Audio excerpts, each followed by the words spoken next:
Bueno, le damos la bienvenida una vez más a un nuevo encuentro del ciclo de historia sobre Santiago del Estero que organiza la Fundación Federalismo y Libertad junto a la Biblioteca Popular Club de Maestros, y damos el agradecimiento por el apoyo a la Biblioteca Sarmiento por el lugar, por el establecimiento donde podemos realizar estos eventos.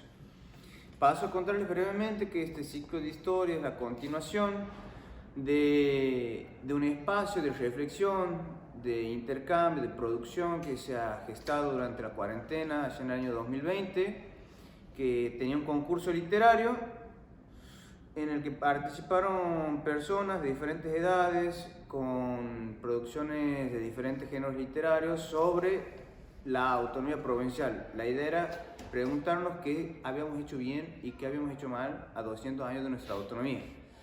Entonces, luego concluye en este libro que producimos, que editó personalmente, en donde tratamos de reflejar el esfuerzo de los escritores y de este espacio de reflexión. Bueno, venimos este año y hemos comenzado allá por marzo lo que es este ciclo de historia sobre Santiago del Estero para nuevamente abrir este espacio de reflexión, debate, intercambio, construcción de conocimiento sobre cuestiones que creemos fundamentales para la provincia, para el porvenir de la provincia, entendiendo lo que ha sido nuestro pasado, cómo estamos hoy y cómo queremos estar de aquí, al menos en lo que resta de este siglo XXI, que ya llevamos 20 años. Hemos empezado con el profesor Esteban Brizuela, dictando dos encuentros sobre lo que es la historia de Santiago del Estero, las periodización y el abordaje dentro del aula. Lo hemos seguido con los intelectuales, revistas culturales, haciendo foco en lo que son los grupos Los Inmortales y La Brasa, a cargo del profesor Daniel Guzmán. Luego viene el eje de proyectos políticos en el que actualmente nos encontramos, con la profesora Marcela González, que habló sobre el PINOA, la planificación integral del NOA, que uno de sus grandes influyentes, Ganado Homenaje Feijóo, tenía sede en este lugar. Después continuamos también con Castor López, hablando sobre las regiones geográficas, sus ventajas comparativas y sus obstáculos para lograr un desarrollo y calidad de vida aceptable para la población en su conjunto, no haciendo una focalización, una concentración en la distribución de recursos en ciertas áreas. Hoy nos convoca el profesor Martín Vega, hablando de políticas rurales, la Corporación del Río Dulce, y vamos a concluir este eje con un encuentro con el profesor José Luis Fraja sobre las políticas públicas en sí, su importancia, su elaboración y la influencia en la calidad de vida ciudadana. O sea, qué tanto influye tener buenas o malas políticas públicas, básicamente. Y luego continuaremos con los ejes siguientes, que son cultura, educación, tecnología y medio ambiente, para finalizar con un encuentro sobre institucionalidad, haciendo foco en el santiagueñazo. Bueno, habiendo dicho esto, presentado el ciclo, estoy muy contento de verlos aquí. Vamos a mostrarnos nuestra solidaridad y apoyo al Estado de Israel por los ataques de Hamas, y entendiendo que el negocio de la guerra es un negocio de pocos y que la sangre humana es sangre que nos duele a todos, sea de color que tenga. Agradecemos la presencia de personalidades destacadas, agradecemos al presidente de la Fundación Federalismo y Libertad, al presidente de la Biblioteca Popular Club de Maestros, al Grupo Joven, al viceintendente de la banda, a Delfor Jerez, que es secretario de la Juventud de la banda, a Maximio Ruiz, un poblador y descendiente de personas habitantes de Antagé, personajes importantes en la historia de Santiago también. Y si le parece al viceintendente Gabriel, le pediría que pase a decir unas palabras con relación al espacio, y si podría ser tan amable. Bueno, muy buenos días en principio a todos los presentes. Te agradezco por la posibilidad de poder expresarme y de saludar. Bueno, en primera medida quiero felicitarlos por propiciar estos encuentros culturales, estos ciclos de historia que que son tan buenos, ¿no? Para poder refrescar algunas cosas, aclarar ideas y transmitir conocimiento sobre todo. Bueno, felicito a la Fundación, felicito a la Biblioteca Club de Maestros, a ustedes como autoridades y también a los que están presenciando, a los que están aquí presentes. Siempre digo, en estos contextos donde vivimos con tanta vorágine, la acelere, destinar un cachito de tiempo para cultivarnos intelectualmente y fortalecer nuestros conocimientos es muy valioso. Es un placer poder estar aquí también porque este es un lugar muy histórico que tiene un valor muy importante.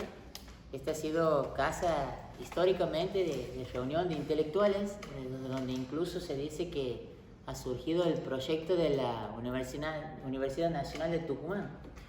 Por aquí, por la Biblioteca Popular Sociedad Sarmiento, han pasado muchos intelectuales, de los cuales hoy las facultades de esa universidad llevan sus nombres, ¿no? En algún momento sería bueno que podamos profundizar. Aquí se han reunido la masonería, el socialismo, diferentes vertientes políticas e ideológicas, digamos, sin importar cuál, pero que ha tenido un fin similar al que tienen estos encuentros que hoy los propician ustedes. Así que bueno, queríamos también acompañarnos aquí el colega, compañero, el profesor, el licenciado Martín Vega y bueno, estamos a disposición para lo que sea necesario para trabajar en el sentido de que ustedes lo vienen haciendo con mucho compromiso y por lo cual renuevo mis felicitaciones. Bueno, muchas gracias.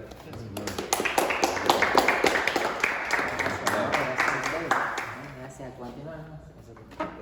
Bueno, y para ser breve, no quitarle más tiempo, lo dejo con el profesor licenciado y político, ¿por qué no? No, estamos. Bien. El profesor Martín Vega. Martín, todo tuyo, es un espacio libre y vos lo manejas a tu discreción, siempre con respeto. Por supuesto. Bien, bueno, buenos días, buenas tardes ya a todos. Hago un poco mía las palabras de Gabriel. Felicitar a las bibliotecas, Fundación, a Ezequiel, al doctor, por estos espacios tan importantes. Como dice el filósofo Darío Zeta, levantarse un sábado, un fin de semana a la mañana para escuchar historia, filosofía, psicología, y la verdad que nos habla de que todavía hay esperanza en la humanidad, hay esperanza que podemos progresar, hay esperanza que no todo es, como decía Gabriel, que no todo es la cultura del descarte, de las redes sociales, de lo superficial, y creo que más en la época que estamos transitando, ¿no? Más en la época no solo por las incertidumbres políticas, económicas y sociales, sino también por la cuestión electoral que definimos en unos días y que todavía puede haber una definición más larga todavía, entonces creo que esas cuestiones son muy importantes. Así que les agradezco a todos los presentes por tomarse un tiempo, como decía Gabriel, para pensar un poco la provincia, por así decirlo. Creo que cuando uno entra en el siglo XX en Santiago, creo que todo lo que hemos pasado por el secundario, la verdad que del siglo XX en Santiago, de por sí, la historia santiagueña, recién en los últimos años ha entrado un poquito en los NAP, en los contenidos curriculares, pero básicamente nosotros vemos en Santiago de historia Francisco de Aguirre, un poquito de Núñez del Prado, con los últimos años, y después pasamos directamente a la autonomía provincial, Borges, un poquito de Ibarra, y el siglo XX prácticamente queda olvidado. ¿Por qué? Porque lo asociamos a un solo gobierno, un solo gobernador, que ha tenido la influencia casi medio siglo, la mitad del siglo XX. Encima el siglo XX es corto, como dice Erich Hobsbawm. Entonces, del siglo XX, muy poco, y uno recién en grande empieza a descubrir algunas cuestiones, sobre todo si te apasionas por la historia, pero por ahí la gente no sabe que antes de un José Luis Zavalía, que conocido intendente de la ciudad, hubo un gobernador. Y uno se sorprendía cuando decía, ¿había un Zavalía gobernador? Sí, era Benjamín Zavalía, el padre.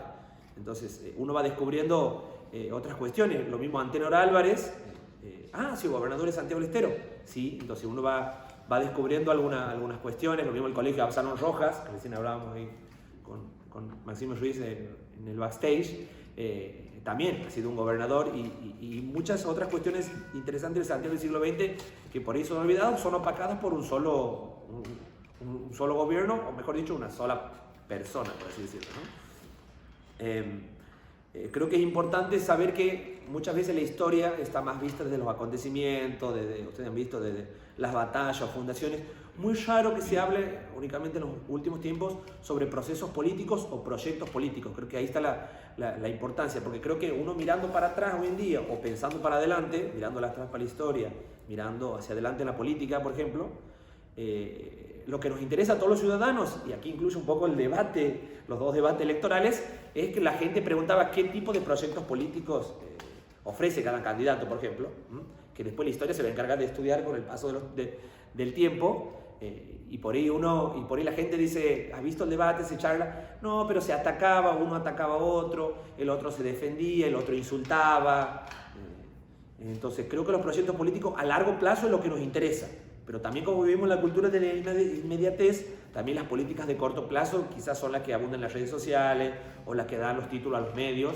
Entonces creo que pensar la historia de procesos y proyectos políticos todavía es una mirada mucho mejor y más compleja.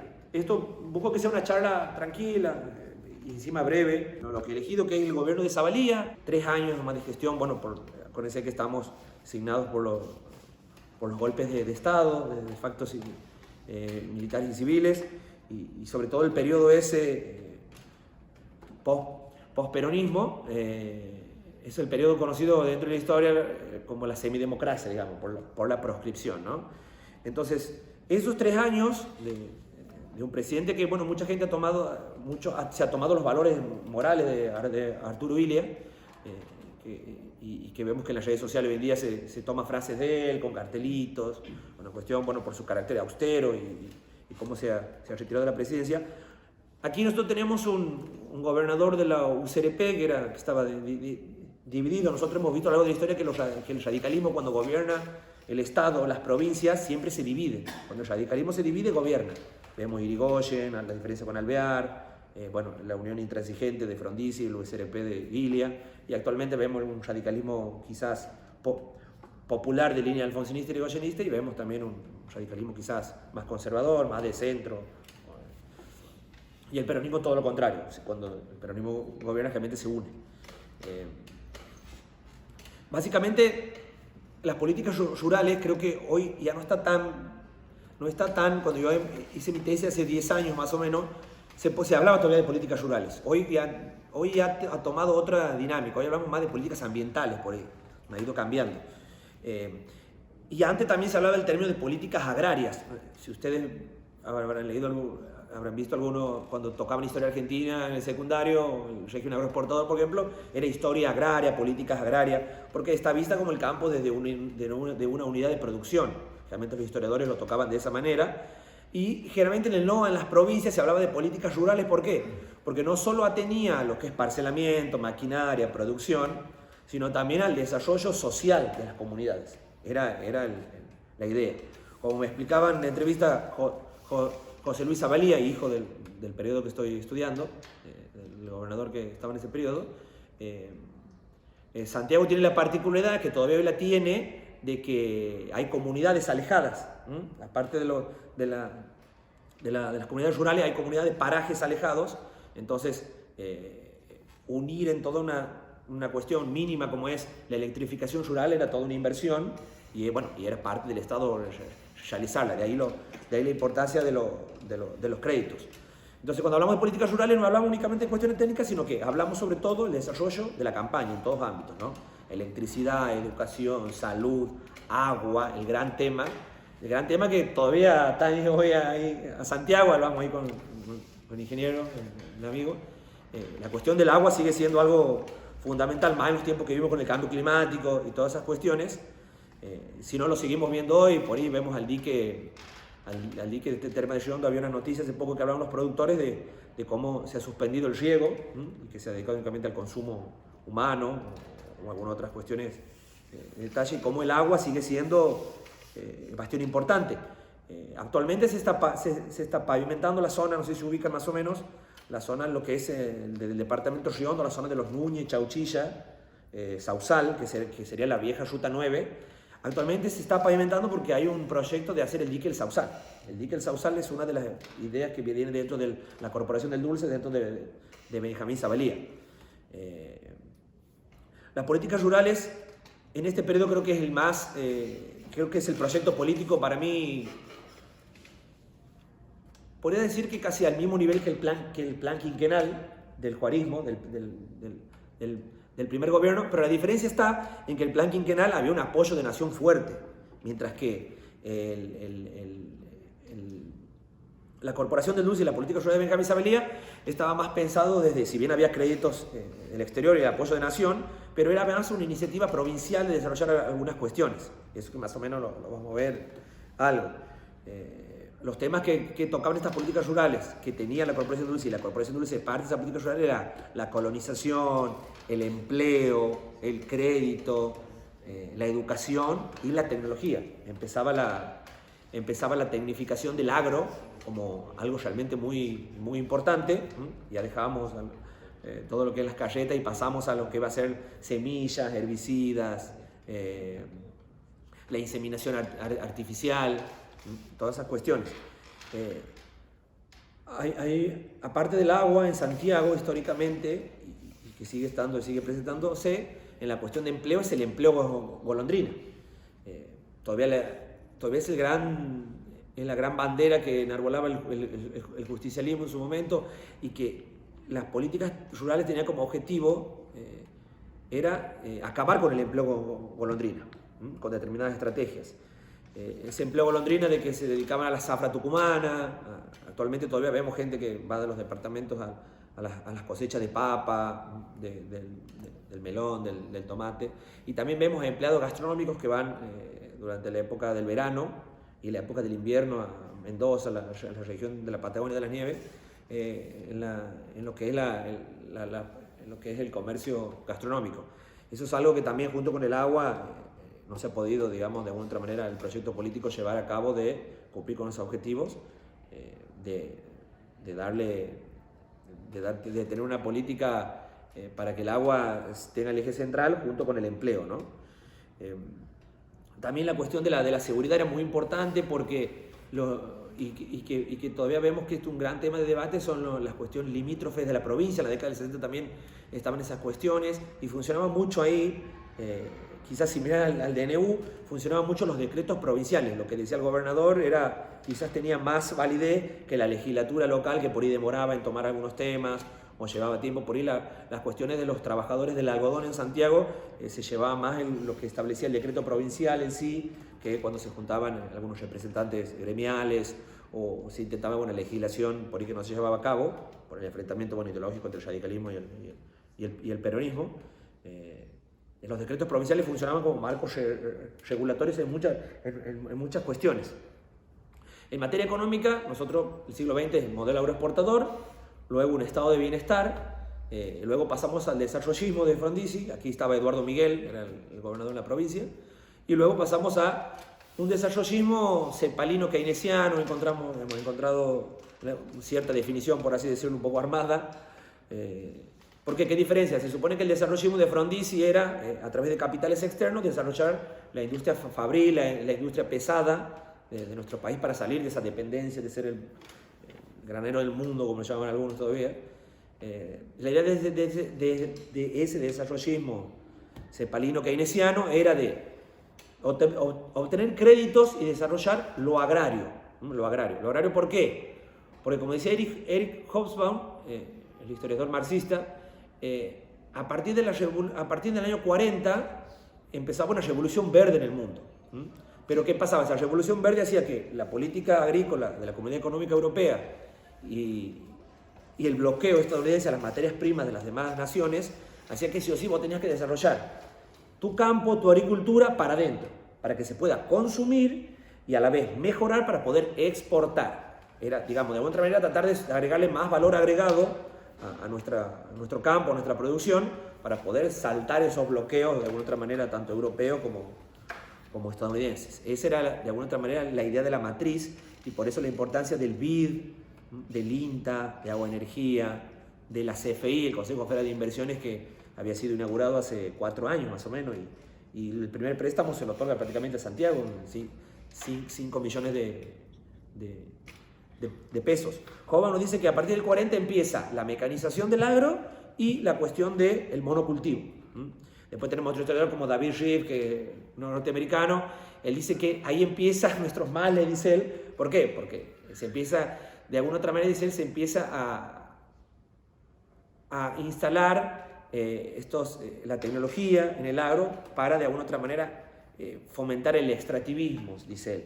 Digamos, un solo monocultivo, degradar la tierra, pero bueno, primero se crean tres, que es Colonia El Cimbolar, la de Breaposo y Mansupa. Quizá la colonia más conocida era la de Pinto, Colonia Dora, que son las más conocidas, pero estas tres se suman.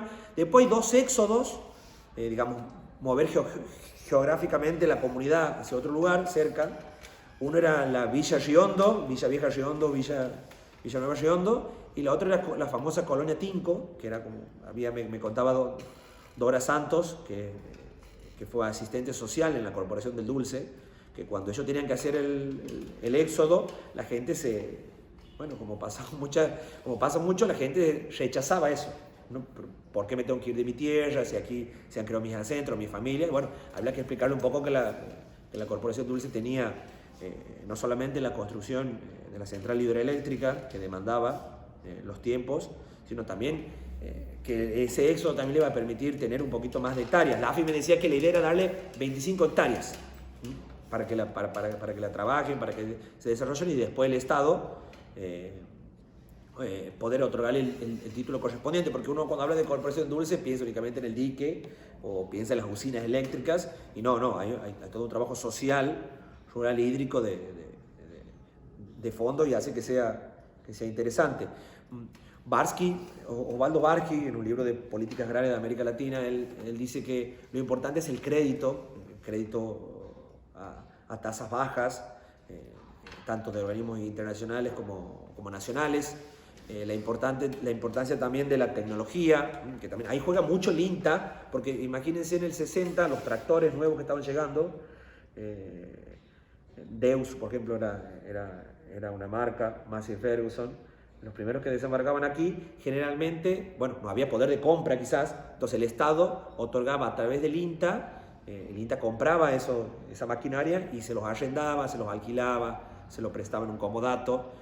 Había algunos que sí podían comprar, entonces de alguna otra manera también el Estado daba la herramienta para que se pueda trabajar un poquito más rápido de alguna otra manera. La comercialización también era importante, interna y externa, como he hablado anteriormente, la política de tierras, y aquí donde la sociedad rural argentina un poco entra en conflicto con Ilía y con Benjamín Zavalí aquí, porque si uno habla de colonias y de otorgar tierras fiscales, la sociedad rural lo veía como que había una sovietización del agro, decían ellos. Santiago, imagínense, nosotros siempre hablamos del río Dulce, pero este proyecto político tocaba mucho la cuestión del salado. El Cachimayu, como sería en quichua, tiene la particularidad que a medida que va bajando por la provincia, ya la zona sudeste del mapa de Santiago del Estero, pierde fuerza, como que pierde cauce, como cuando abrimos en verano la canilla a las 3 de la tarde, que no hay, así que se ve una gotita. Bueno, el río Salado, abajo, selva, departamento de Rivadavia, ojo de agua, empieza a perder fuerza. Entonces, se firma ese convenio para que el dique de Cabra Corral de Salta vierta agua en el Salado para darle más cauce, más presión. Pero bueno, uno tenía que estar también de alguna otra manera dependiendo del gobierno salteño de turno para apelar a la buena voluntad para que abra las compuertas del dique y el Salado tenga agua. Entonces, aquí viene un gran proyecto para mí, que es una de las deudas que tiene la provincia, entre muchas, que es la cuestión del canal Gregorio Portillo.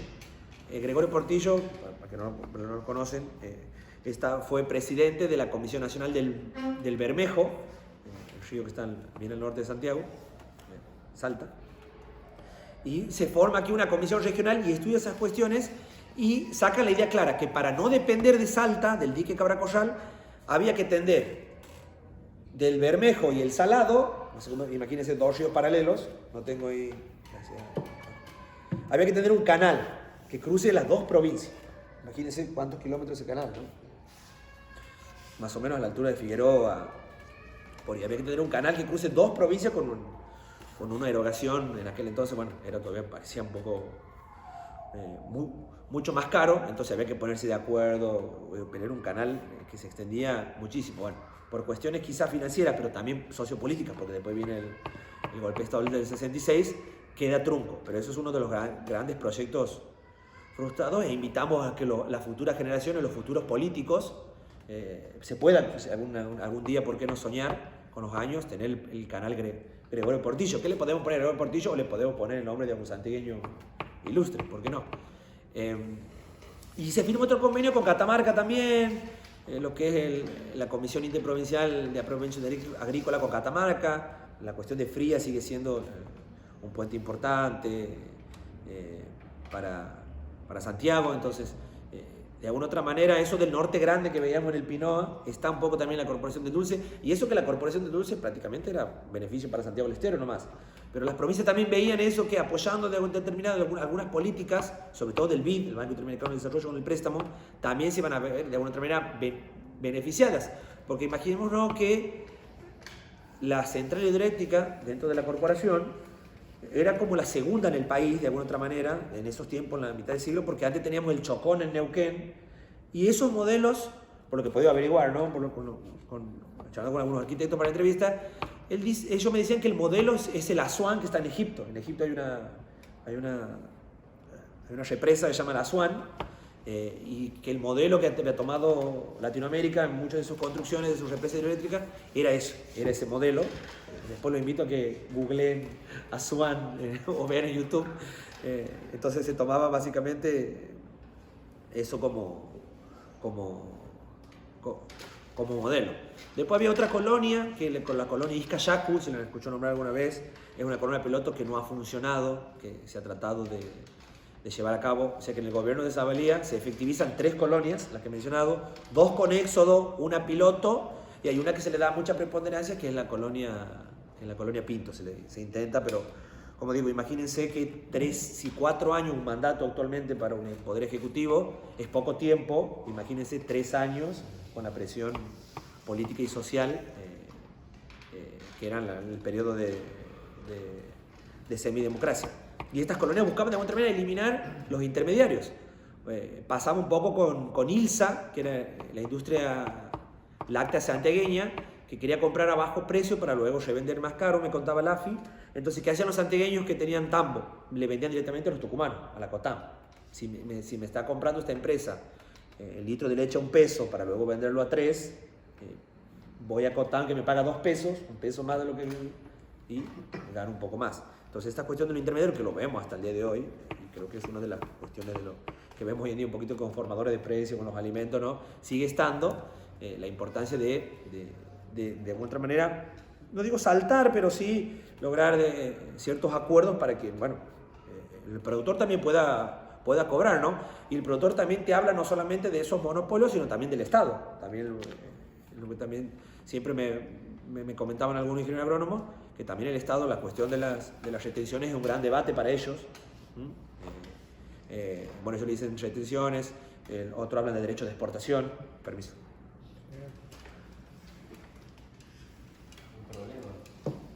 Sí, la verdad que para... La carga impositiva es alta y encima retenciones. Bien, eso es algo que sí, me comentaban los ingenieros agrónomos. Bueno, después vienen otras cuestiones ahí que mencionaba el liberal de la época, también de la... No digo que arranca un poco las evasiones, pero sí, se buscaba un mecanismo como para, de alguna otra manera, que el Estado, el derecho de exportaciones baje o se acuerde. Por ahí las provincias aplicaban de alguna otra manera algunos impuestos un poco bajos, de acuerdo a la época. No siempre, por supuesto, no siempre se daba eso. Como no tengo el proyecto para hablar sobre algunas obras, sí me interesa, tampoco me interesa hacer una lista de obras porque no tiene sentido, pero sí me interesa que sepan que hasta el 62 se había entregado 150.000 hectáreas en tierras fiscales, y cuando deja el gobierno Zavalía, 600.000 hectáreas habían sido entregadas dentro de lo que es colonia y bosque. Digamos, no se llega a cumplir la meta de 1 millón, es imposible, pero más o menos había dejado ciertos parámetros. Los presupuestos también eran más altos. Aquí una particularidad, porque Eduardo Miguel también estaba con un gobierno radical y con el apoyo de Frondizi, pero ahí se ve la diferencia.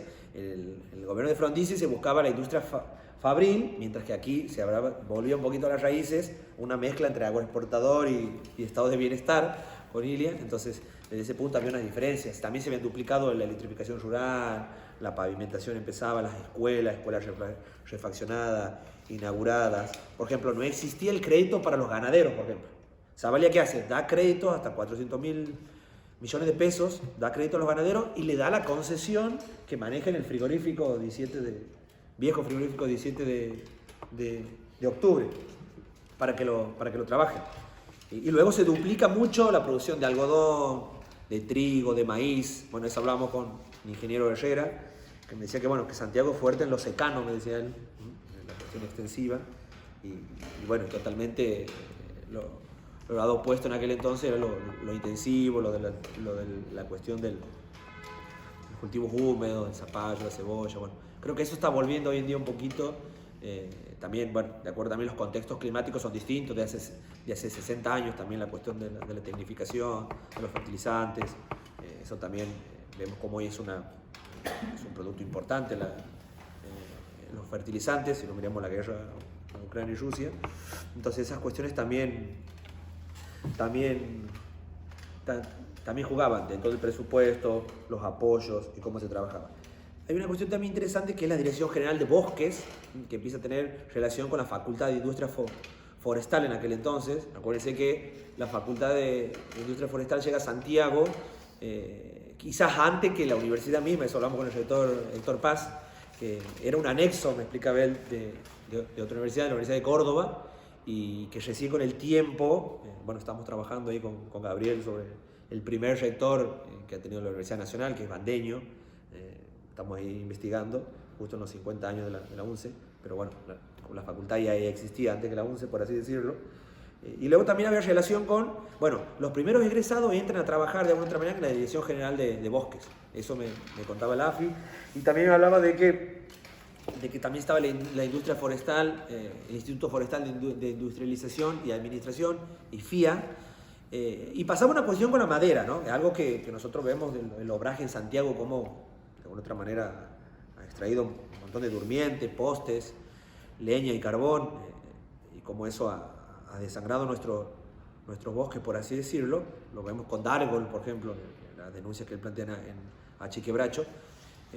Pero hay un modelo que Benjamín Zavalía busca imitar en cuanto a la madera, que es lo de la maderera de don Ramón Ismael Weisburg en la década del 40. Él logra de alguna otra manera ser eficiente en la producción de madera y vender postes, durmientes, exportarlos. Luego, bueno, se encuentra con la madera más barata en el mercado asiático por parte de los europeos, entonces cae eso y termina. Entonces, ¿qué quería Benjamín Zavalía?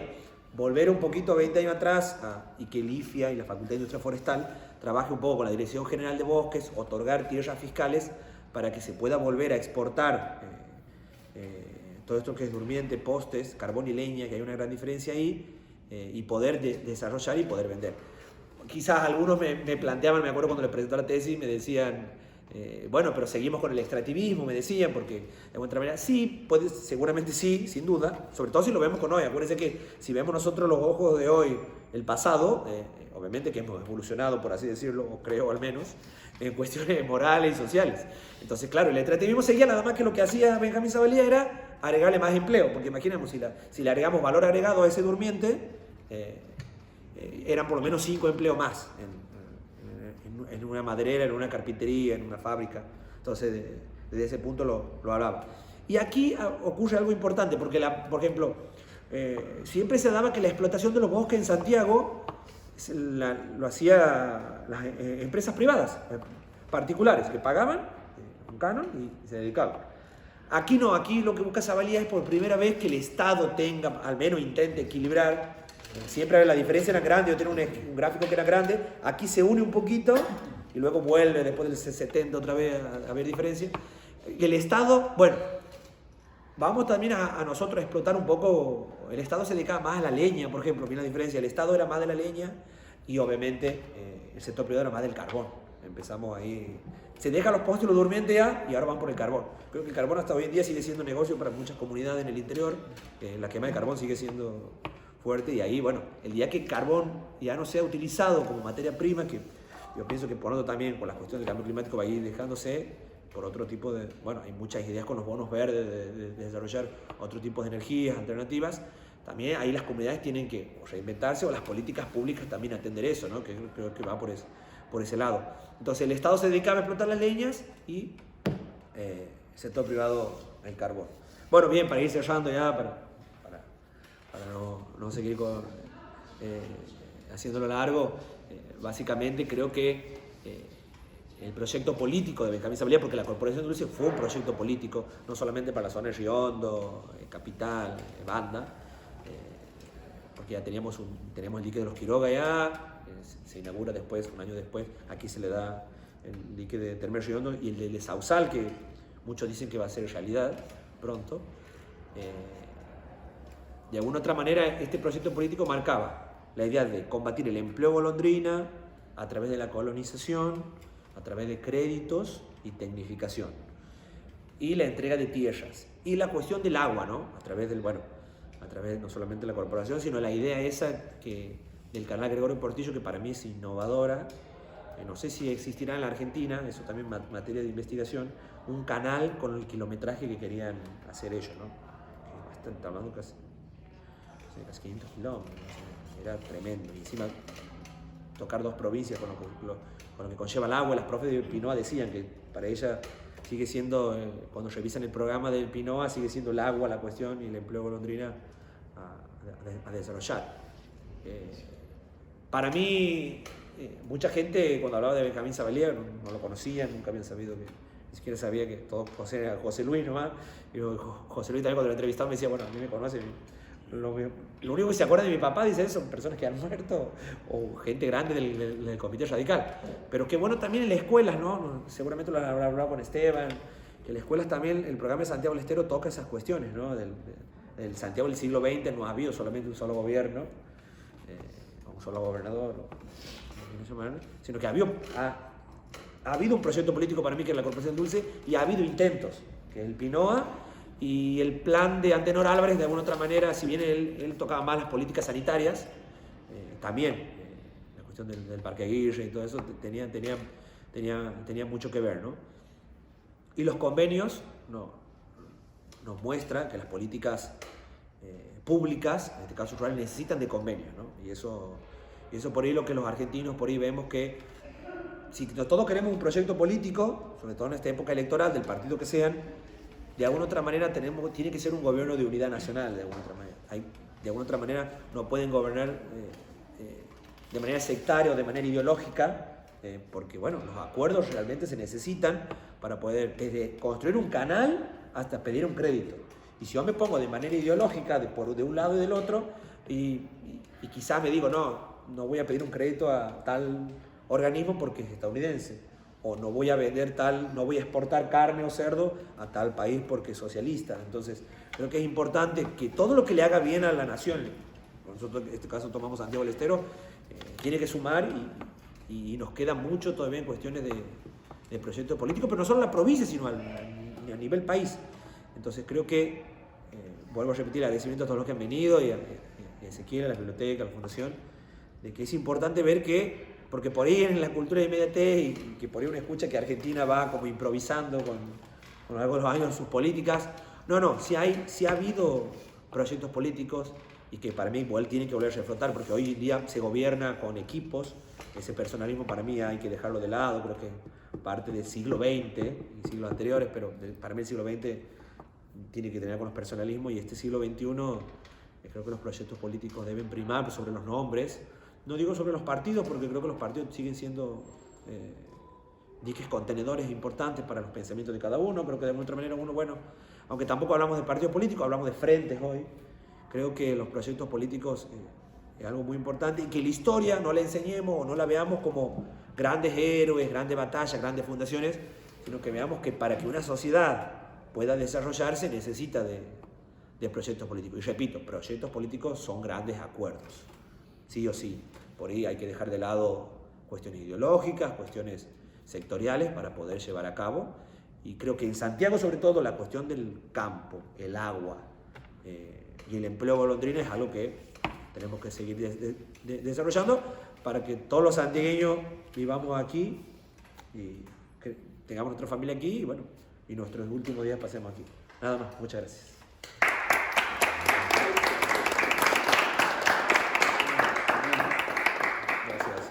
Bueno, muy interesante, enriquecedora la exposición del profe. Ahora vamos a abrir un espacio para intercambio.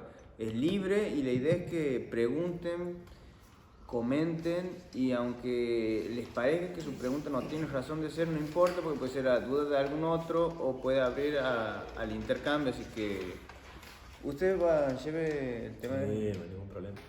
Canal Gregorio Portillo. Gregorio Portillo. ¿Eso está descartado o está todavía pendiente de estudio al menos?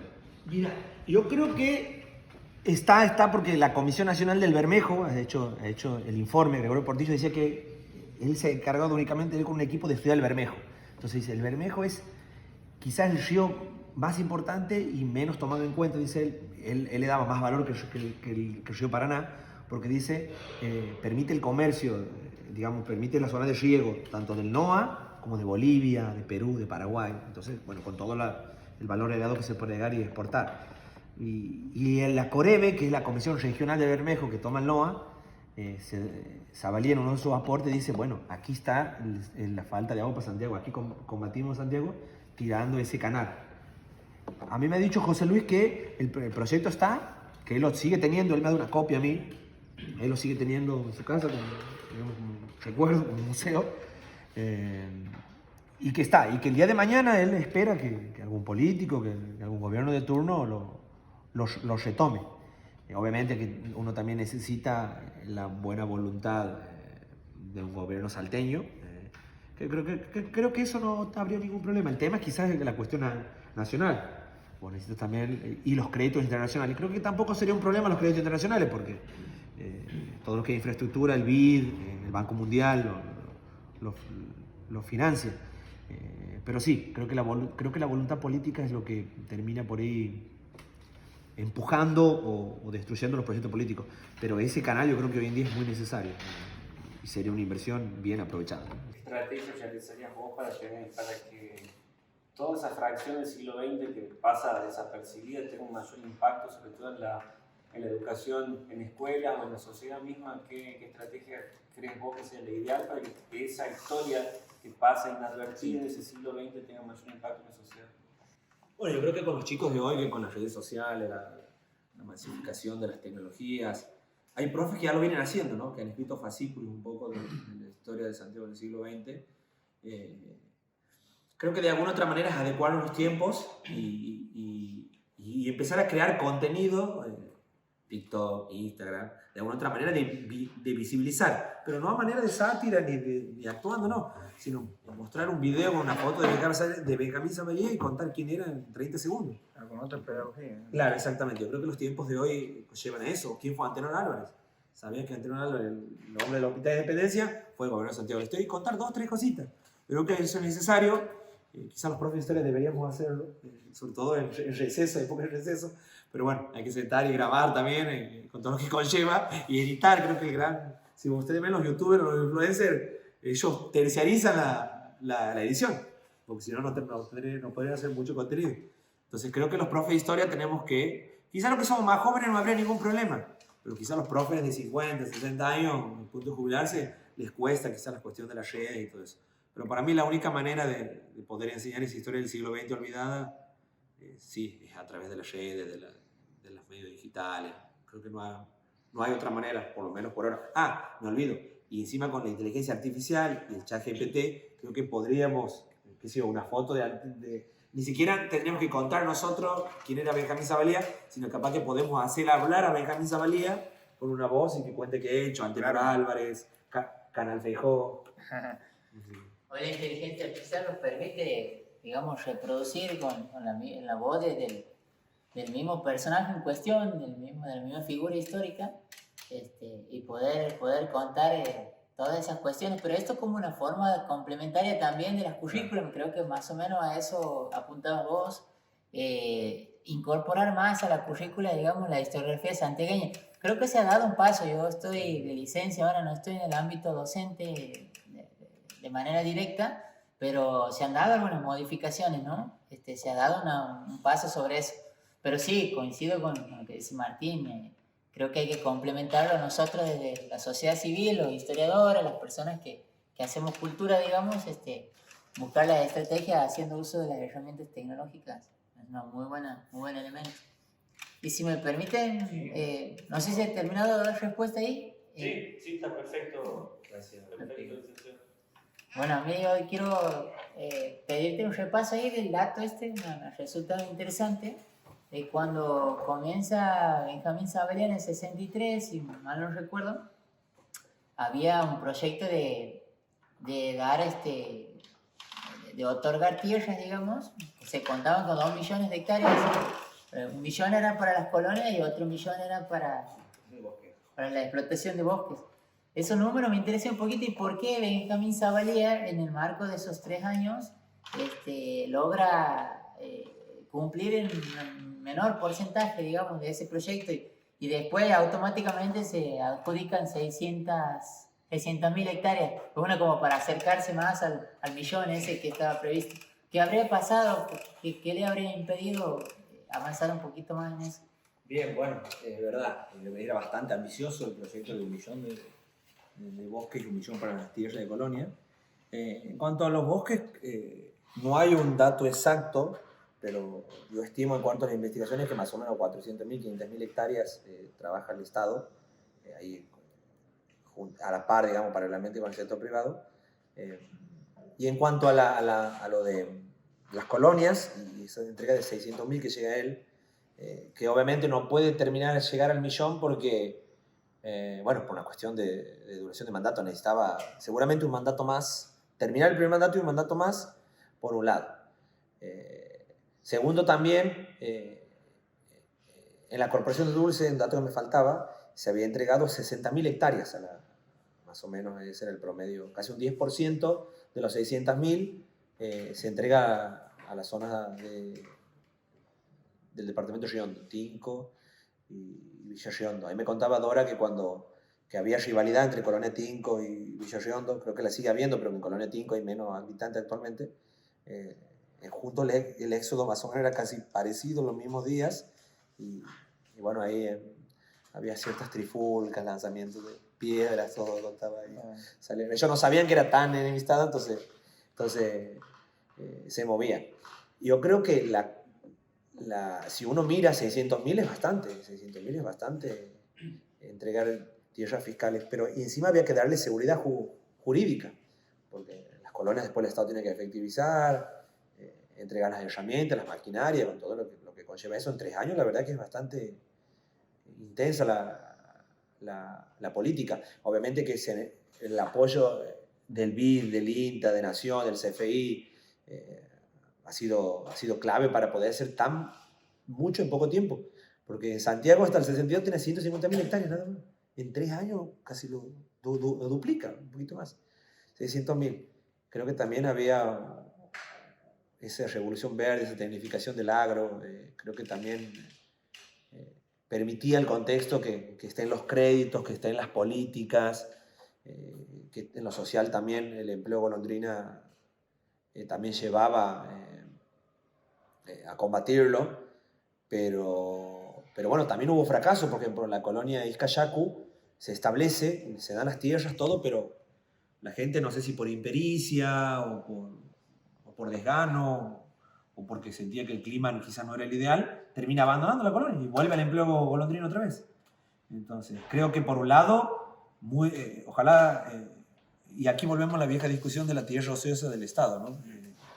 ¿Qué hacemos? ¿Fomentamos la oferta para que el sector privado la trabaje? ¿Fomentamos la demanda, la política de tierra, saneamiento, que la trabaje el productor? Pero a mí muchos me dicen, ingeniero, hay un ingeniero ahí, bueno, pero no todos tienen el conocimiento para poder tener una tierra eficiente. Eso es lo que se plantea por ahí desde la mirada liberal, es que aunque vos repartas, hagas una distribución equitativa de la tierra, el conocimiento, el capital y la intención, porque muchas veces vos repartes y ese tipo no tiene ganas de trabajar la tierra, lleva a que se vuelva a producir una concentración en las manos de quienes más eficientemente trabajan la tierra.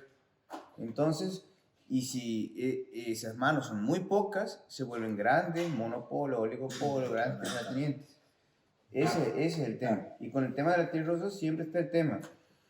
Tenemos un Estado intervencionista que vulnere el derecho de propiedad en virtud del interés público, o defendemos a rajatabla el derecho de propiedad, el sistema de precios, pero generando incentivos, estímulos a que estos propietarios puedan poner a disposición de quienes sí quieren trabajar tierra y ganen tanto quienes quieren trabajar tierra como quienes tienen dueño de la propiedad.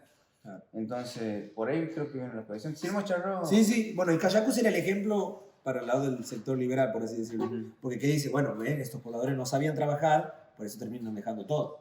Dejan el tractor, dejan el rastrillo, claro, y vuelven al empleo golondrino. Pero claro, sí es verdad también que el Estado tiene que, de alguna otra manera, ya que me da la tierra a mí para las naranjas, por darte un ejemplo, sí.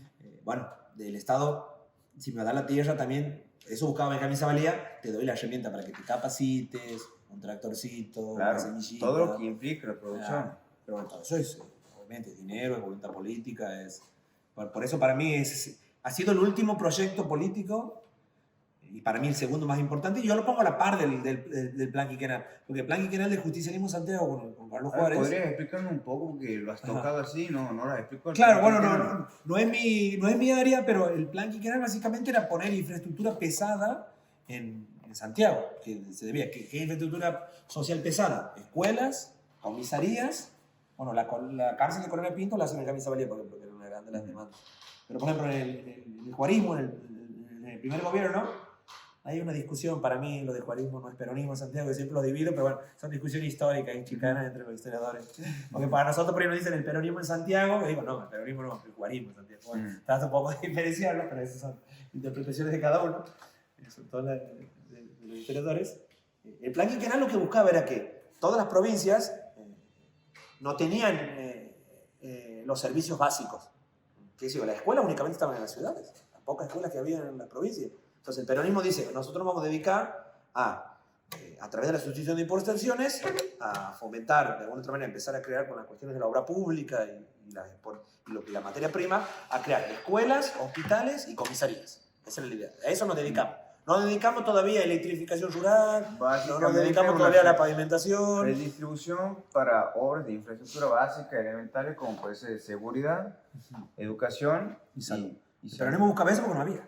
Entonces, Benjamín Zavalía también tiene una base, o sea, ya había escuela, había unos hospitales, había una comisaría, y empiezo a contar, entonces ya puedo combatir lo que el peronismo no ha podido, que es el empleo golondrino. Y el tema de la producción, ¿ha hecho foco ese plan quinquenal en la producción o la dejaba librada al sector privado? No, el peronismo ha estado muy encima de la producción, la Junta Nacional de Carne, la Junta Reguladora de Granos. Ahí hubo un error en eso. En ese plan te estaba escuchando en que la parte, hasta que tocó la parte productiva. Hubo un error, eso te digo por lo que me enseñan en la facultad, ¿sí? Debería profundizar más leyendo, obvio, y consultar más, pero lo que me dijeron en la facultad, tanto cátedra de hidrología, también en cátedra de genética, el juarismo lo quiso hacer, por ejemplo, Colonia Simbolar, quería convertirlo en un polo productivo. ¿Sí? Un polo productivo tanto ahí como en otras zonas donde se quiso llevar a cabo a nivel productivo. Pero la falla fue a nivel técnico, porque el tipo trajo genética de punta, por ejemplo, en animales, cabras, ¿sí? Carneros de raza, o sea, había una inversión importante en esa parte, como así también en tecnología a nivel vegetal. Pero lo que falló es que la implementó, y en el riego también no se llevó a cabo con acompañamiento técnico. Ese es el problema. Llega un pequeño productor que tiene las cabras en el corral, todas criollas, le trae un macho de genética de punta. Bueno, señor, aquí tiene su reproductor para mejorar su majada, pero sin acompañamiento técnico. Bueno, yo pienso que como al no haber acompañamiento técnico, quizá claro, la cuestión historiográfica santiagueña se ha quedado con las obras nuevas del juarismo y no se quedó con algunas de las cuestiones que marcas vos. Claro. Después viene Benjamín Zavalía y de alguna otra manera en su proyecto tiene todas esas cuestiones que dice vos. Después estaban los clubes rurales también donde se buscaba enseñar, también estaban las cuestiones de apicultura, las clases que daban en la primaria. Y hubo consecuencias a nivel ambiental también, porque los productores no sabían regar, ¿sí? Regaban mal, abandonaban los lotes y todos esos lotes se salinizaron y están hasta el día de hoy así. Se salinizaron todos los lotes y todo, pero el error de eso fue implementar ese plan, que estaba bueno al principio, esa idea de generar polos productivos, matrices productivas, está genial, pero tienes que hacerlo con acompañamiento técnico. No, ahí fue la fase. Claro, por eso ninguno supera al otro. El plan quinquenal no supera la corporación de dulce, que tenía esa asistencia, ni la corporación de dulce supera el plan quinquenal, que tenía obviamente más recursos, las materias primas estaban en su Y valor la alto. generación de recursos también para los planes quinquenales también sería hoy un tema de discusión, ¿no? Con el Instituto Argentino para la Promoción y Intercambio, el famoso IAPI, digamos, que era como un órgano de retenciones, algo así vendría a ser, ¿no? Claro. Eran recursos de las exportaciones, digamos, con los que el Estado se quedaba para financiar esas políticas, digamos. Sería un tema de discusión, ha sido en su momento. Claro, Pero sería dice, hoy, por ejemplo, el hoy INCE se dice- discute el tema de retenciones, que de hecho Claro. lo hemos visto en el debate ahí, la chicana, o lo que le intentaba mostrar a Schiaretti, por ejemplo, de Córdoba, una provincia productiva. Creo que refleja un poco esas viejas discusiones, ¿no? Esas miradas en cada proyecto político del gobierno. Por ejemplo, el INGE estaría en contra, vos que no, de las juntas esas de carne, de grano, que te compran un precio y te lo revenden después, digamos.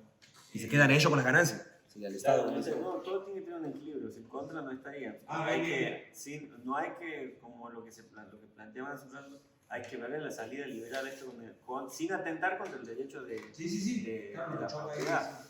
Claro, pero también no hay que dejar, no hay No, que aplastar lo que está en el sistema, hay que elegir, por eso están estos planes para poder esa gente para subsistir y desarrollarse. Si entras más en profundidad, hay dos caminos, tienes la parte de optimizar a full los recursos, los pocos recursos que tiene esa persona, manteniendo su cultura, dejarlo que mantenga la forma de producción que tiene de antaño, porque es así. O también, eso está dentro de un enfoque ideológico, o que se convierta, elige el camino de ser un farmer, como es un modelo norteamericano, de que, claro, de que el productor ese, que era convencional, empiece a capitalizarse, comprar un tractor, emplear tecnologías. Son diferentes modelos en los cuales hay que ver, sí, pero no hay que eliminar a nadie. No, por supuesto. Aparte de Jaime Salinas, de otra manera, tenía cierto equilibrio, porque él de última hablaba de repartir las tierras fiscales.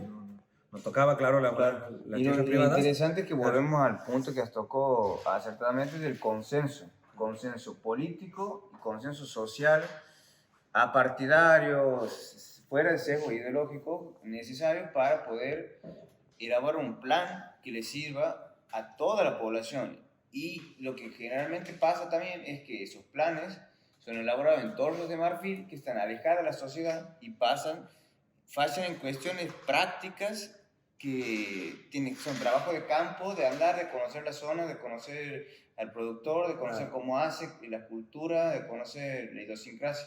Claro. Entonces, Uno que ha visto, más o menos que ha visto todas las clases del proyecto político de la Unidad 3, Castor y todo eso, al final te das cuenta que hemos involucionado en cuanto al proyecto político. Porque teníamos de alguna otra manera ciertas perspectivas, ciertas ideas, y como hoy quedamos en política de corto plazo, de largo corto plazo. Tocando el tema ese, disculpe lo último, ¿no? Ahí me ha interesado esa cuestión ahí.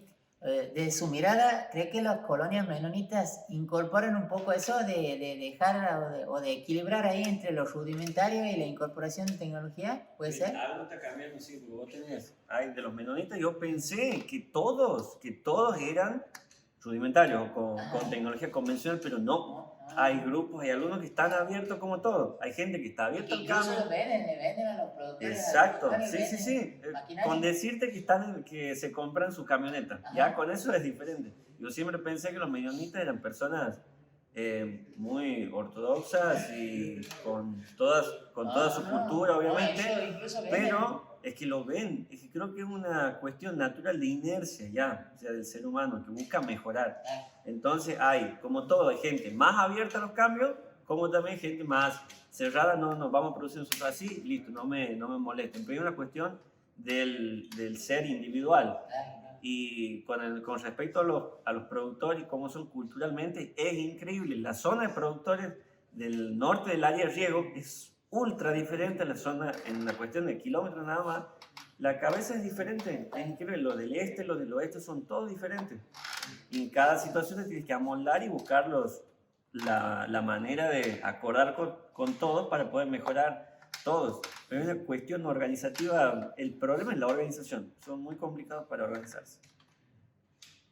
bueno, de esta manera damos por finalizar esta charla, pero antes queremos entregarle como obsequio a Maximo Ruiz, al señor intendente, al profesor Martín Vega de Elford, un ejemplar del libro, así que por favor si pueden pasarle, vamos a hacer junto a Marcelo Molina, que es el presidente de la biblioteca, y en nombre de la Fundación estamos muy contentos de poder crear este espacio en donde se involucran diferentes personas con diferentes ideologías, pensamientos, pero que tienen un intercambio agradable, respetuoso y en libertad. Así que bueno, le entregamos un ejemplar del libro que la biblioteca editó Maximio.